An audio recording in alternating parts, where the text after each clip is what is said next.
বুঝলি না ভাই, গাছটায় 10-12খান ডাল রয়েছে, মনে করছি এক ডালে কমলা, এক ডালে মালটা, আর এক ডালে পেয়ারা, আর এক ডালে ড্রাগন কলম বেঁধে দেবানি। তুই কি বলছিস? তাহলে তো ভালোই হয় ভাই। তারপর আর কি, ফলে স্বাদ সবাই একসাথে কনভার্ট হয়ে যাবে নি, কাঁঠাল হয়ে যাবে নি, 12 মাস বেঁধে কাঁঠাল খাইতে পারবানি। তাহলে স্বাদটা ভালোই হয় ভাই। তারপর ওই তো কি কেতর মধ্যে ওই কেতর। তারপর ভাই, তারপর তোর পাই ওই গু মধ্যে ওই ভাই গু নাই। তারপর বা গল্পটা বেশ ভালোই মজা পেয়েছে। এ তো যে কোনো কায়দায় আমার মরিদ বানাইতে হবে। এ তো আমার সেই দাদার গল্প দিয়ে মরিদ খান বানাইছিল।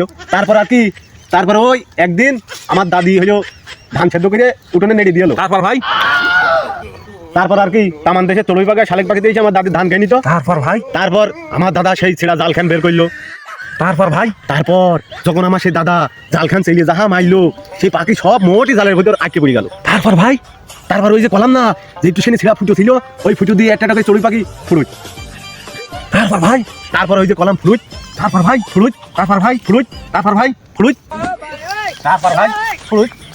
তারপরে ভাই ফ্লুট।